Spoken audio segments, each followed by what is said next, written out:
además con mucho interés de poder retroalimentar también cosas de las que estamos haciendo desde la Secretaría de Gobernación en materia de derechos humanos, con estas discusiones sobre derechos tan importantes de los pueblos y comunidades indígenas, y voy a tratar de explicar por qué lo digo con este énfasis.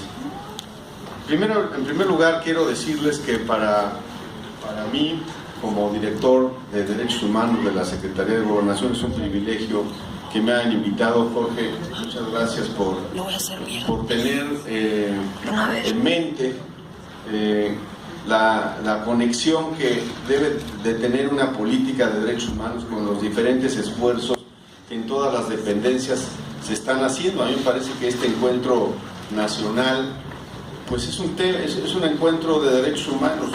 No se estuvieran de acuerdo con ello, pero a mí me parece que lo que estamos finalmente haciendo es tratando de, a través de la aplicación de todos estos instrumentos legales, internacionales, y a través de este diálogo, buscando la mayor protección, la mejor protección de derechos humanos, la prevención a posibles violaciones, la detención, además de algunos temas que están ya siendo preocupantes para los pueblos y comunidades indígenas.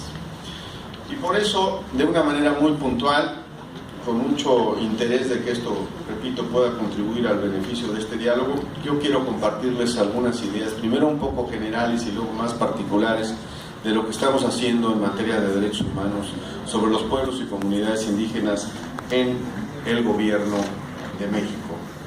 En primer lugar, quiero compartir con ustedes un término, si me ayudas, gracias María Eugenia, que es el término política de Estado en derechos humanos.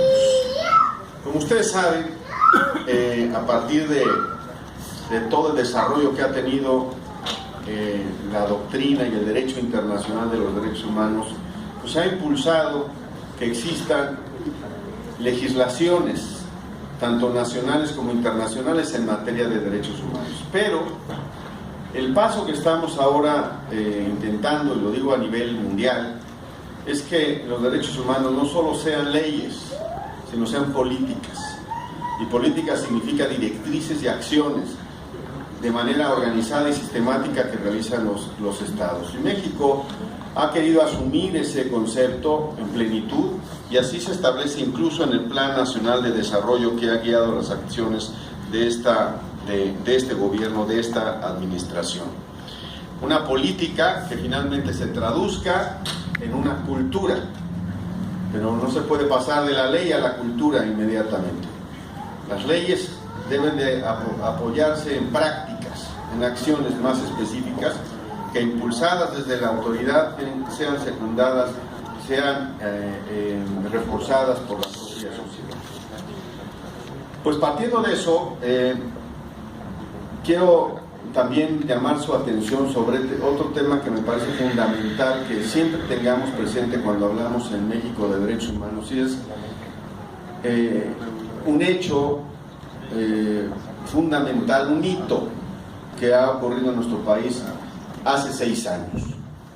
Y me refiero a la reforma constitucional de junio del 2011, que ha venido a cambiar, sobre todo, lo voy a decir para no decirlo de manera muy genérica, muy poética, pero poco clara, porque se puede decir así, ha venido a cambiar la importancia que tienen los derechos humanos en el sistema jurídico, a través de distintas consecuencias, pero lo digo ahorita solo en general porque no es el momento para detallarlo. Por supuesto, si hubiera otro, me encantaría, porque finalmente lo que se hizo al modificar nuestra Constitución en junio del 2011 y al introducir el concepto de derechos humanos y al darles a los tratados internacionales de toda naturaleza que se relacionen con derechos humanos el mismo nivel que a la Constitución, lo que se ha hecho es cambiar de nivel el tema de derechos humanos y empoderar y darle posibilidad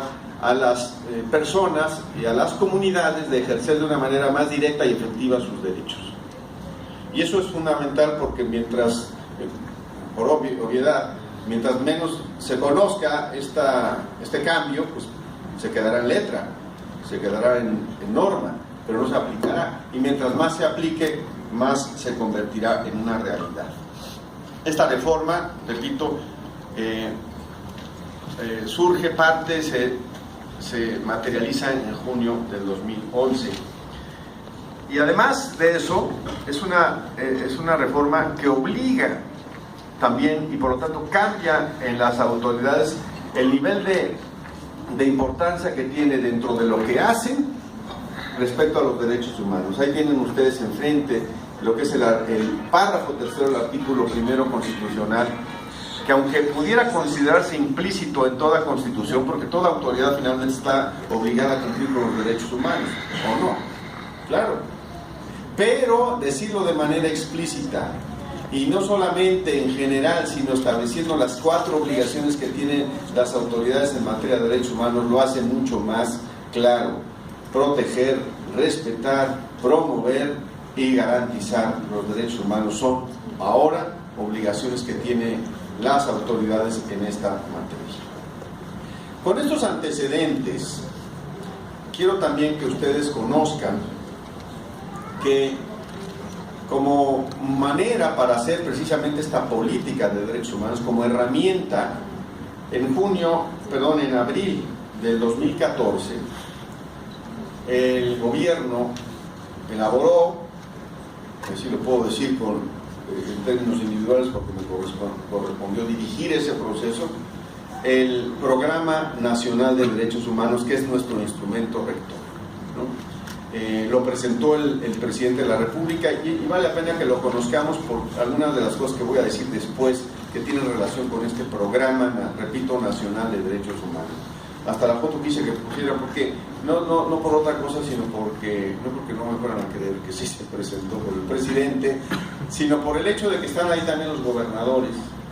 Y esto, aunque se trataba de un programa federal, de la autoridad federal, al momento de presentarlo, la invitación que hizo el presidente fue a que todos los estados también hicieran política de derechos humanos, y no solo el gobierno federal, porque imagínense ustedes qué pasa en un estado federal donde solo las autoridades del centro, las autoridades federales, toman una responsabilidad. Esto evidentemente se tiene que asumir por parte de todos los estados.